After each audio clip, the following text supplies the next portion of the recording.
ፊልሙ ሲጀምር ህዋን የተባለች ሁለተኛ ደረጃ ተማሪ የአባቷን ዳቦ መጋገሪያ በስራ ስታግዝ እናያታለን። እናቷ ከመሞቷ በፊት የነበራትን ህልም ለመፈጸም ሁለት ታናናሽ ወንድሞቿን የተንከባከበች በደስታ ትኖራለች። አንድ ቀን ሁል ጊዜ ከቤታቸው ዳቦ የሚገዛው ጂኒ የተባለ ደንበኛቸው በድንገትም ታገብኛለሽ የሚል ጥያቄ ያቀርብላታል። በሰማችው ነገር ደንግጣ እሱ ግን የብሌን ቼኩን አውጥቶ ታገብኛለሽ በማለት በድጋሚ ስጠይቃት ነገሩ ግራ ስላጋባት ጂኒን ለብቻ ወስዳ ደህና ነህ? ምን ሆነህ ነው? የመጀመሪያ ፍቅሬ ነሽ። በባሪሽ ተማርክ ግን የጠየኩሽ የመጀመሪያም የመጨረሻ የምትሆኝ ይፈልጋለሁ። አግቢኝ ብሎ አምርሮ የጋብቻ ሰርተፍኬቱን አውጥቶ እንደተፈረም ስጠይቃት በትህትና ጥያቄውን ሳትቀበለው ትቀራለች። ወንድሞቿ አሳዳጅ ሊሆን ይችላል ብለው ቢፈሩም ጂን ግን ተመልሰው መጥተው ድንገተኛ አድርጌ አስደነገጥኩሽ አይደለ? ይቅርታ ብሎ ተስፋ ሳይቆርጥ በየቀኑ አበባ ስጦታና ሌላው ቀርቶ የወንጀል ሪከርድ የሌለበት መሆኑን የሚገልጽ ሰነድ ሳይቀር ይዞ መምጣት ጀምሯል። እሷን በመጨረሻ ካገባው በፍቅር እንጂ በገንዘብ አይደለም በማለት ስጦታዎቹ እንደማትቀበለው ስትነግረው ተስፋ የቆረጠ ጸሐፊ በነበረበት ወቅት እሷ በሰጠችው የገንፎ አሰራርና ባሳየችው ደግነት እንደገና መጻፍ እንደጀመረ ለዚህም ውለታዋን መመለስ እንደሚፈልግ ይነግራታል። በመጨረሻም ተስፋ ቆርጠው ከህይወቷ ሊወጣ ሲልም መጀመሪያ ጓደኛሞች ነን ብለው ጂን ተራ ጸሐፊ ሳይሆን በመላው ሀገሪቱ የታወቀና ዝነኛ ደራሲ መሆኑን ትደርስበታለች። ሁለቱም በፓርክ ውስጥ ተገናኝተው በእጇ የሰራችውን ጣፋጭ ስትሰጠው እሱ ግን ጓደኛ ብቻ ሆኜ መቆየት አልችልም፣ አሁንም እወድሻለሁ በማለት ስሜቱን በግልጽ ይነግራታል። ያው ጓደኛሞች ነን ማለት እኮ የመቀየር ዕድል የለውም ማለት አይደለም፣ የሚፈጠረው አይታወቅም ስትለው ደስ ቢለውም የህዋን ወንድም በድንገት ይመጣና እንደ ጠላት አኩርፎ ቢያየውም ቀስ በቀስ እየለመደውና እየቀረበው ይሄዳል። ጃን ከቤተሰቦቿ ጋር ያለው ቅርርብ እየጠነከረ ሄድና አንድ ቀን እሱ የጻፈው ልብ ወለድ ስታነብ ይሄ ታሪክ እኮ የኔን ይመስላል ብላ ተገርማ ትናገራለች። እሱም በእሷ ተመስጦ እንደጻፈው ተናግሮ በሚያስፈልግሽ ጊዜ ሁሉ ካጠገብሽ አልለይም ብሎ ቃል ይገባላታል። በኋላ ላይም ለሽልማት ስነ ስርዓት ተጠርቶ ሰው ስለበዛ ሲጨነቅ ህዋንም አይዞህ ትችላለህ፣ እኔ ደግሞ ካንተ ጋር ነኝ። እሱም መድረክ ላይ ወጥቶ ለስኬቴ ምክንያት የሆነችው በህይወት ያለችው ልዩ ሰው እሷ ራሷ ናት፣ ደስ እንዲላትም ብሎ ስለ ዳቦ ቤቷ ተናግሮ ያመሰግናታል። ከዝግጅቱ በኋላ ግን የሚዲያ ትኩረትና የሰዎች ወሬ ጣልቃ እየገባ ነገሮችን ያወሳስበዋል። አንድ ጋዜጠኛም ህዋንን ሊያዋክባት ሲሞክር እሱ በመሃል ገብቶ ከሷ ራቅ በማለት ይጠብቃታል። ጂያን ከእጅ ጉዳቱ እስከ ገግም ድረስ ህዋን በጽሁፍ ስራው ላይ ስታግዘ በመካከላቸው ያለው ፍቅር የበለጠ እያደገ ቢመጣም ይህ ስሜት መታወቅ የለበትም በሚል ስሜቷ ለመደበቅ ትሞክራለች። ጂያን ብቸኝነት ስለሚሰማው የቤተሰብ ታሪኩን ስነግራት በደንብ ትረዳዋለች። በዚህ መሃል ሚንግ የተባለ ወጣት በህዋን ዳቦ ቤት ውስጥም በትርፍ ጊዜ መስራት ጀምሯል። በሌላ በኩል በጂያን ልብ ወለድ ላይ ተመስርቶ ፊልም በሚቀረጽበት ቦታ ህዋን ከአንዲት ሌላ ሴት ጋራ በጣም ተቀራርቦ ስታየው ተቀናና ይህች ሴት ማናት? ለምን እንደዚህ ይቀርባታል? ምናልባት ታማኝ አይደለም ይሆን እያለች በሀሳብ ትዋጣለች። ጂያን በተፈጥሮ አይናፋርና ሰው የማይቀርብ ቢሆንም ከሷ ጋር ያለው መቀራረብ ግን ያስጨንቃታል። በዳቦ ቤት ውስጥም ሆና ሀሳብ ውስጥ እንዳለች ሚንግ ወደ እሷ ቀርቦ የሚያስጨንቅሽ ነገር አለ እንዴ? ምናልባት የፍቅርም ችግር ሊሆን ይችላል ብሎ በቀልድ መልክ ቢጠይቃትም ምንም ችግር የለም እርዳታም አልፈልግም ብላ ታጣጥለዋለች። ተጫዋችነቱና ስብዕናው ቢስባትም ይህ ልጅ የሆነ ነገር እየደበቀ ይሆን እንዴ ብላ ትጠራጠራለች። ሊና የተባለችው ጂያንን የምትቀርበው ተዋናይም ተግባቢ በመሆኗ ገና በጥቂት ስብሰባዎች ከእሱ ጋር ለመቀራረብ ትሞክራለች። ሊና ወደ ጂያን ለመቅረብ በሞከረች ቁጥር እሱ ደግሞ ራሱን እያራቀ ስለሚያስቸግራት ረዳቱን ለምንድነው እንደዚህ የሚሸሸኝ ብላ ስጠይቀው ረዳቱም ጂያን በጣም አይናፋር ነው፣ የሚቀርባቸው በጣም ጥቂት ሰዎችን ብቻ ነው፣ ከዛ ውጪም በንግግሩ ላይ ጠቀሳት አንድ ሴት ብቻ ናት ያለችው በማለት ያስረዳታል። ብዙም ሳይቆይ ህዋን ለፊልም ቀረጻ ቡድኑ ከዳቦ ቤቷ ምግብ ይዛ ትመጣለች። ጂያንን በፊልም አልባሳቱ ስታየውም እንዴት እንደዚህ ያምርበታል ብላ በልቧ ተደንቃለች። ቀረጻው ሲጀምር ግን እሱ ጥቂት ቀላል መስመሮችን እንኳን በትክክል መናገር አቅቶት ደጋግሞ ስህተት ይሰራል። በዚህ ምክንያትም ቀረጻው ለተወሰነ ጊዜ ይቋረጣል። እሱም በራሱ ላይ ተስፋ ቆርጠው ሲከፋ ህዋን ወደሱ ትቀርብና አይዞህ አንተ እዚህ መገኘት ብቻ እንኳን ለአድናቂዎች ትልቅ ደስታ ነው በማለት ትደግፈዋለች። ህዋን የልቡን ተከትሎ በደንብ እንዲሰራና ውጤታማ ከሆነ በእሱ እንደምትኮራ ትነግረዋለች። የልብህን አምነህ ስራ፣ እኔ ባንተ እኮራለሁ ስትለው በቃላቶቿ ተነቃቅቶ በራስ መተማመኑ ተመልሶ በስነ ስርዓት ይሰራል። ሊናም ወደ ቀረጻ ውስጥ ገባ ህዋን ተዋናይ መሆኗን ተረድታ ለካ ስራቸው ሆኖ ነው እንደዚህ የሚቀረቡት በማለት እፎይታ ይሰማታል። ቀረጻው ካለቀ በኋላ ግን በቦታው የነበሩ ሰዎች ጂያንና ሊና እንዴት ያምርባቸዋል፣ ባልና ሚስት ቢሆኑ እኮ ደስ ይላል እያሉ ሲያወሩ እሷ ሰምታ በራሷ ላይ ጥርጣሬ ያድርባታል። እኔ ለሱ የምመጥን አይደለሁም መሰለኝ ብላም ትሳቀቃለች። ልትሄድ ስትልም እሱ ተመልክቷት ወደ ሰው ይመጣና ስለመጣሽ አመሰግናለሁ፣ የአንቺ መገኘት ነው ብርታት የሆነኝ ብሎ ያመሰግናታል። ይዛ የመጣችውንም የሩዝ ኬክ ለቡድኑ አባላት እያከፋፈለ ዳቦ ቤቷን ሲያስተዋውቅ ደስ ይላታል። ሊና ሁለቱን አብረው ስታይም በቅናት ተነሳሳና ህዋንን ለብቻዋ ስታገኛት ከጂያን ራቂ፣ ማንኛውም ወሬ የፊልሙን ስኬት ሊያበላሸው ይችላል በማለት ታስጠነቅቃታለች። ህዋን በንግግሯ ብትናደድም ከሱ ለመራቅ ፈቃደኛ ሳትሆን ትቀራለች። ሊናም ጂያንን ካንቺ ነጥቄ ግን ያደርገዋለሁ ብላ ትስትባታለች። በዚህም ሳይቆይ ሊናና ጂያን ፍቅረኛሞች ሊሆኑ ነው የሚል ወሬ በሶሻል ሚዲያ ላይ ይወራል። ይህንን የምታረገውም ራሷ ሊና ነበረች። ጂያን ለህዋን መልእክት ይልክና በድብቅ ሲገናኙ በቀረጻው ማጠቃለያ ድግስ ላይ ብትገኝ ደስ ይለኛል ብሎ ይጋብዛታል።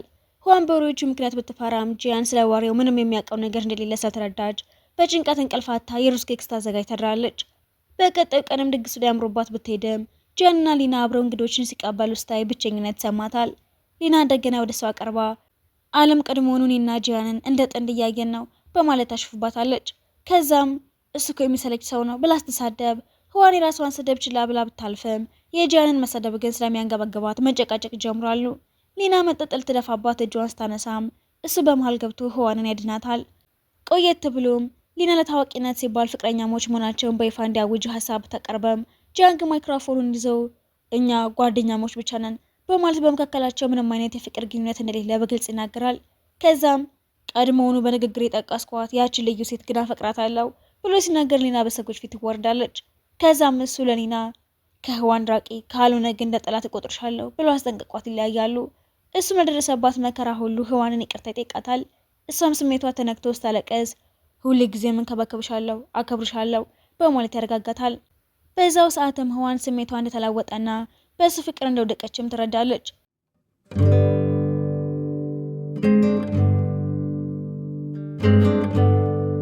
ይህንንም ለጓደኛዋ ስትነግራት በቫላንታይን ቀን ፍቅርሽን ግለጭለት የሚል ምክር ትሰጣታለች።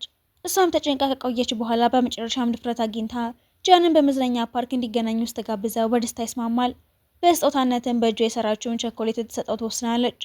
በቀጠሯቸው ቀንም በመዝናኛ ፓርክ ውስጥ የተለያዩ ጨዋታዎችን እየተጫወቱ ፎቶ የተነሱና አብሮ ጊዜያቸውን እያሳለፉ እያለ ወደ እሷ በቀረበ ቁጥር ልቧ በኃይል እየመታ እሱም በሁለተኛ ደረጃ ትምህርት ቤት እያለው ጓደኛ ስላልነበረኝ እዚህ ፓርክ ብቻዬን እመጣ ነበር፣ አንቺን ማግኘቴ ግን ህይወቴን ቀይሮታል እያለ ይነግራታል። በዚህ ተበረታታ የሚያዘጋጀችለትን ቸኮሌት እየሰጠችው የፍቅር ጥያቄ ተቀርብለታለች። በድንገት ግን ሰዎች ፎቶ ለነሳቸው ሲሞክሩ አይተው ሮጠው ያመልጣሉ።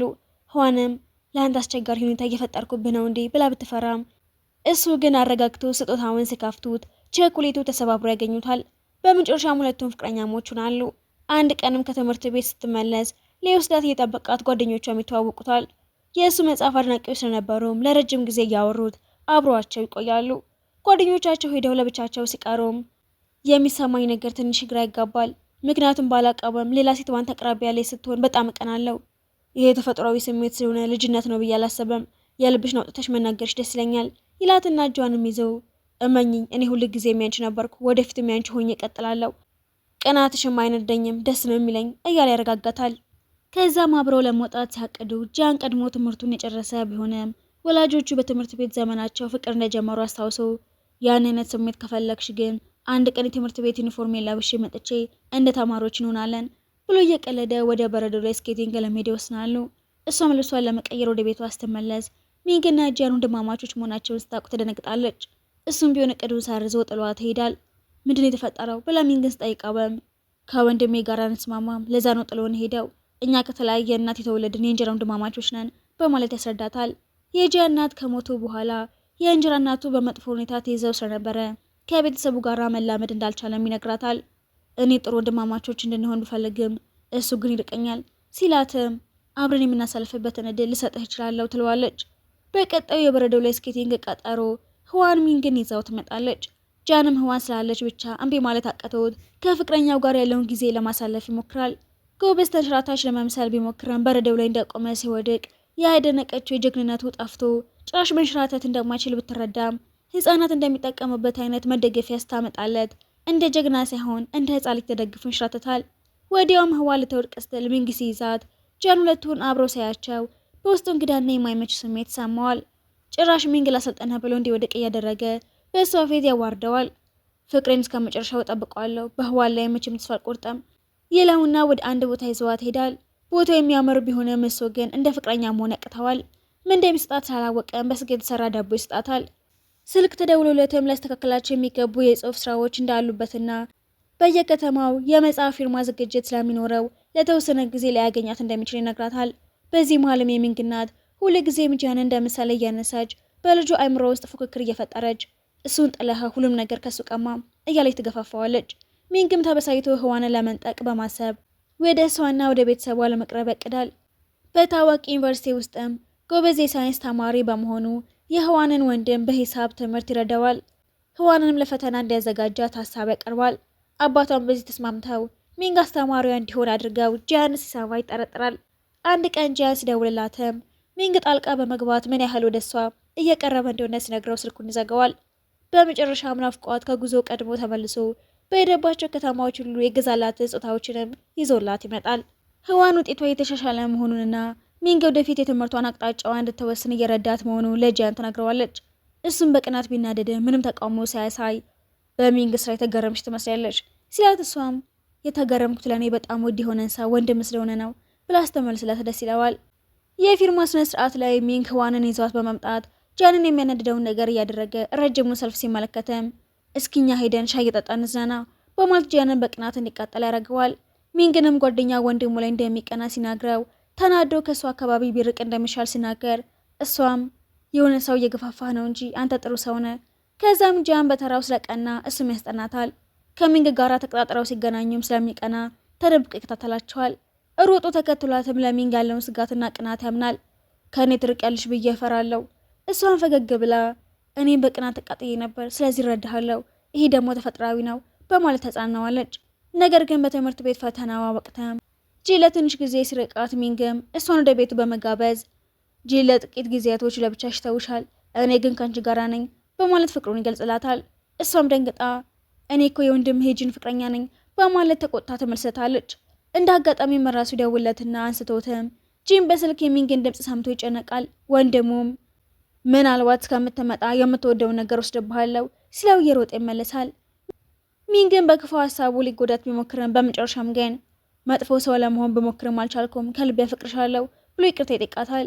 እውነቱን መናገር ይጀምርና እናቱ ሁል ጊዜ ጂንን በልጠ ተገኝ፣ ደስታውን አጥፋው እያለች የጫናው ስለነበረ ለበቀል ተነሳስተው እንደነበረ፣ ነገር ግን በሂደትና በሱ ደግነት መሸነፉን ያምናል።